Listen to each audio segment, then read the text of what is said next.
예, 오늘 아침 새벽 기도회 시작하겠습니다. 우리 찬송가 67장으로 찬송하시겠습니다.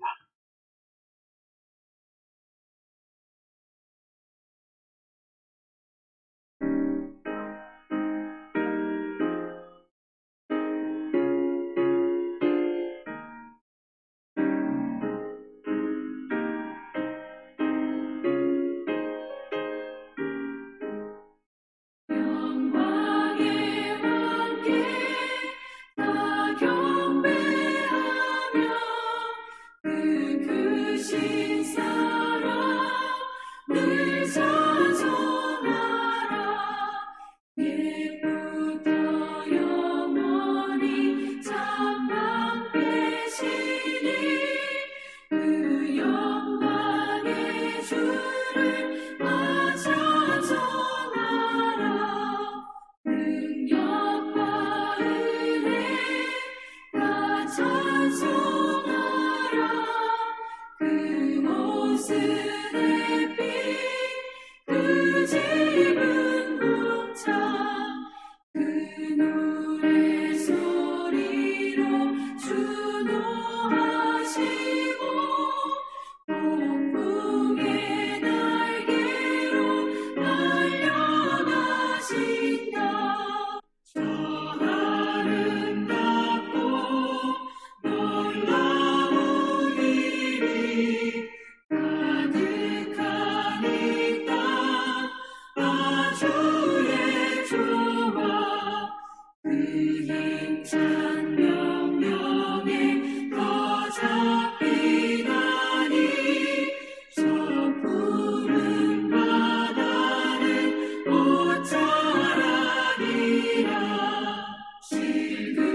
실그릇같이 연약한 인생 주 의지하여 늘 강건하리. 온 백성 지으신 하나님이시니 그 자비 영원히 변함없소라.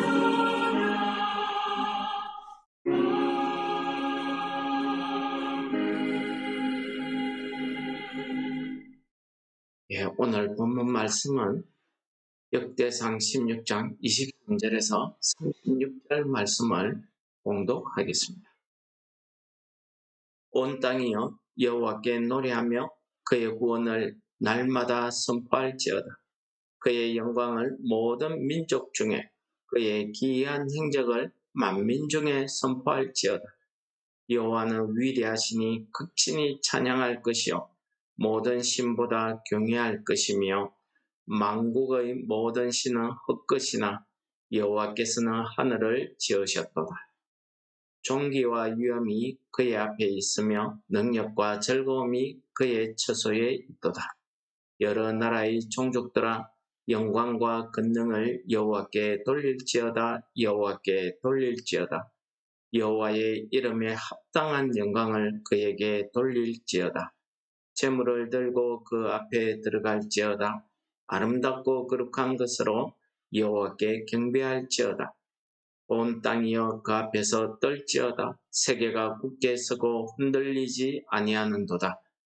하늘은 기뻐하고 땅은 즐거워하며 모든 나라 중에서는 이르기를 여호와께서 통치하신다 할지로다. 바다와 극이 충만한 것이 외치며 바깥 그 가운데 모든 것은 즐거워할지로다. 그리할 때에 숲속의 나무들이 여호와 앞에서 즐거이 노래하리니 주께서 땅을 심판하러 오실 것이미로다. 여호와께 감사하라. 그는 선하시며 그 인자하심이 영원하미로다. 너희는 이르기를 우리 구원의 하나님이여 우리를 구원하여 만국 가운데에서 건져내시고 모사 우리에게 주의 거룩한 이름을 감사하며 주의 영광을 드높일지어다. 여호와 이스라엘의 하나님을 영원부터 영원까지 송축할지로다 하매 모든 백성이 아멘하고 여호와를 찬양하였더라. 예, 오늘 다윗이 레위 지파 아삭과 그의 형제들을 통해서 하나님 앞에 감사의 찬양의 시를 적은 내용 중에 후반부가 되겠습니다. 오늘 이 후반부에 하나님을 찬양하는 이 시의 내용은 한마디로 두 부분으로 나눌 수가 있겠습니다. 온 땅이요, 모든 만물이 하나님을 찬양하고 경배해야 된다는 것을 이야기하고, 우리 33절부터 그 이후에는 그러한 하나님께서 만민 중에 택하시고 그들을 애굽의 노예, 그 고통, 그 죄악 가운데에서 구원하여서 하나님의 나라, 하나님의 백성으로 삼아주시고 은혜를 베풀어 주신 그 하나님, 구원의 하나님께 마땅히 찬양해야 되는 이 하나님의 백성으로서 이스라엘 백성들이 하나님 앞에 경배하고 찬양해야 된다 하는 그런 두 가지 내용으로 요약할 수가 있겠습니다. 오늘 이렇게 요약된 이 내용을 우리가 잠시 살펴보면은 온 세계가, 온 땅이 여호와를 찬양하며 그 구원을 선포해야 된다라는 24절 한마디로 우리가 정리할 수가 있겠습니다. 이 24절 한마디에 나와 있는 온 땅이 하나님을 찬양해야 되는 것은 하나님께서 이 세상을 창조하셨다, 하늘을 지으셨다 라는 것입니다. 하나님께서 그의 능력과 그의 신비한 신령한 능력으로 이 세계를 다 창조하셨기 때문에 온 세계의 모든 사람들은 다 하나님 앞에 영광과 권능을 여호와께 돌릴지어다 라고 이야기하고 있습니다. 여호와께 돌릴지어다, 여호와께 돌릴지어다, 여호와의 이름에 합당한 영광을 그에게 돌릴지어다, 이렇게 세 번이나 본문에서 강조하고 있습니다. 어디 그뿐입니까?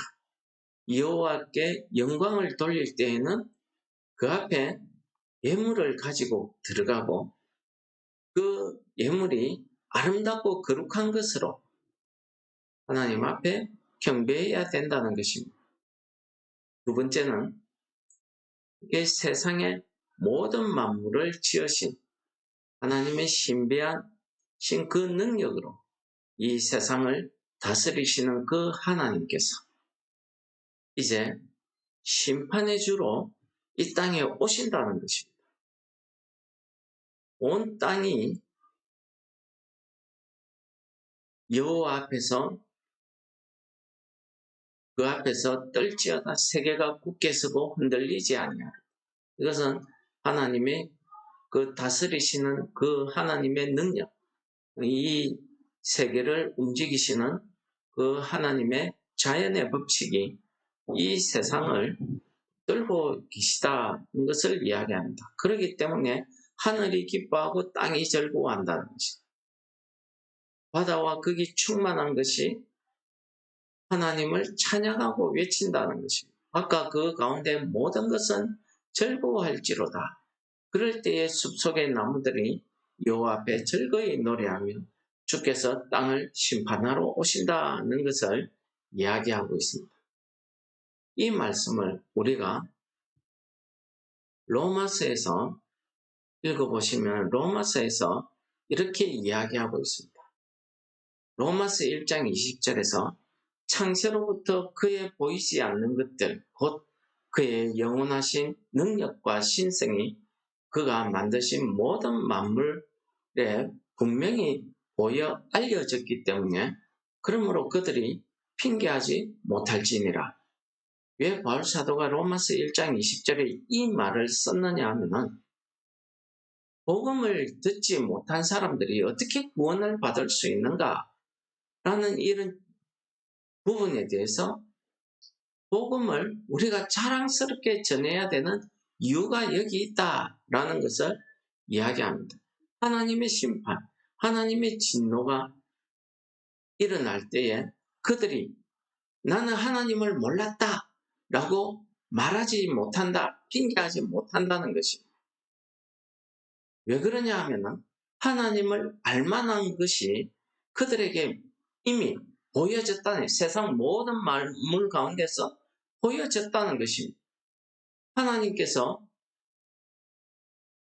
이를 그들에게 보이셨다는 거예요. 하나님을 알만한 그런 지식, 그 정보, 그 능력을 그들에게 보였다는 것입니다.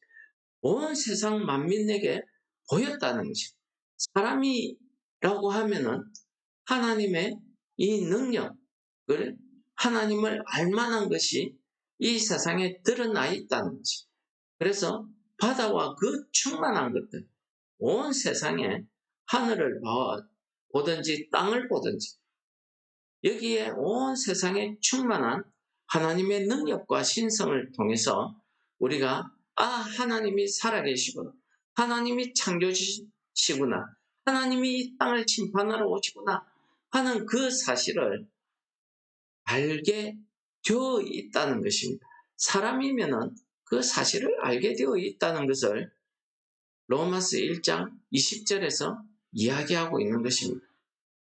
그러므로 나는 복음을 듣지 못했기 때문에 하나님을 모른다 라고 우리가 핑계하지 못한다는 것을 이야기하고 있는 것입니다. 두 번째로 오늘 본문에서는 34절부터는 이 세상 모든 만민 가운데 특별히 우리를 구별하시고 우리를 택하셔서 우리를 구원하신, 만국 가운데서 건져내시고 모으사 우리에게 주의 거룩한 이름을 감사하게 하며 주의 영광을 더 높이게 하신 그 하나님의 구원을 우리가 찬송해야 된다라고 이야기하며 모든 백성이 아멘으로 화답하며 여호와를 찬양했다라는 말로 마치고 있습니다. 무엇입니까? 우리 구원의 하나님을 찬송하는 것이 아멘, 참으로 그렇게 될 것을 바라는 그 믿음으로 참으로 그렇습니다 라고 고백하는 것입니다.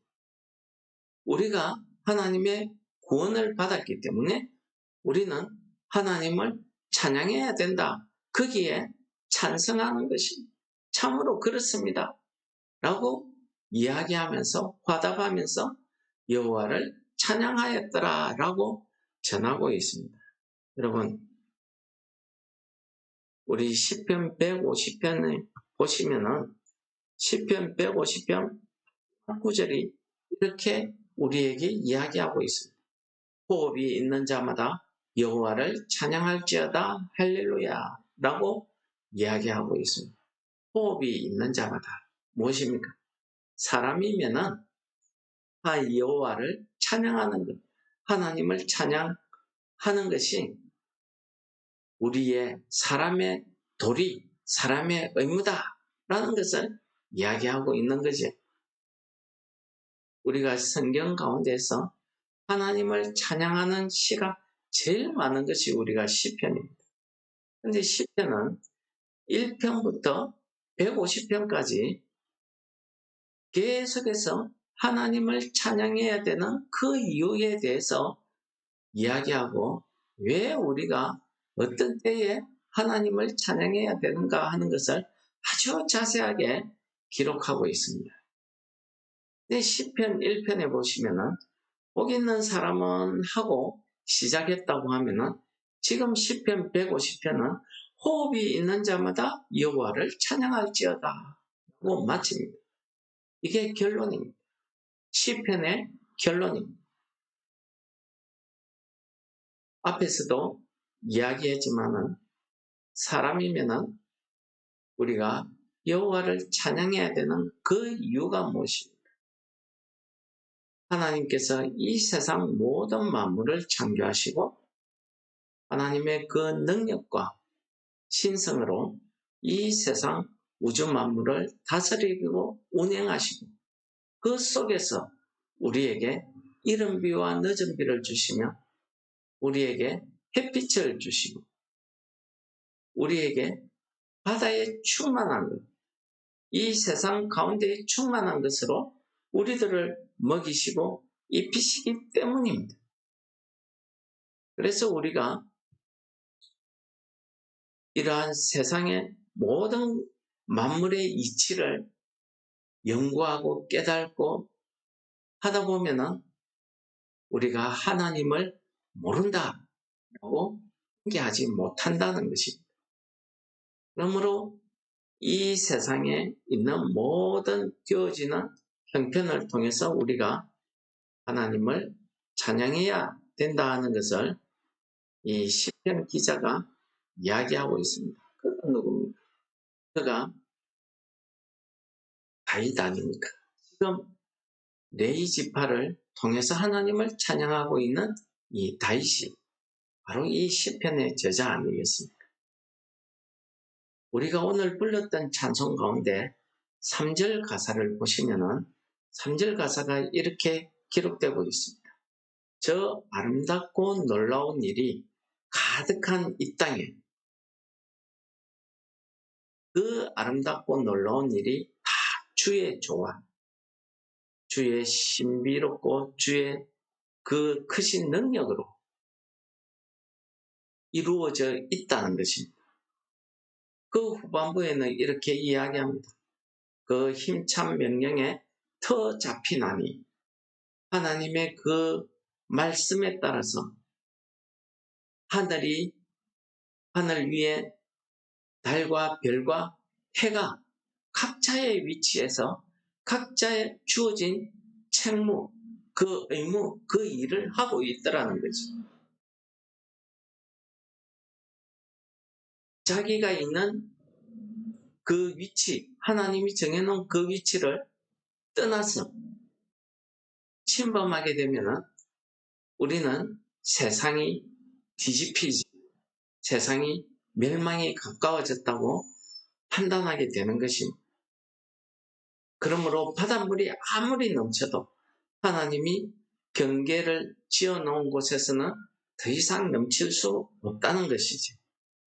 그 하나님의 크신 능력을, 그 하나님의 그 능력을 시로 표현하는 것이 저 푸른 바다는 옷자락이라, 하나님의 옷자락이라.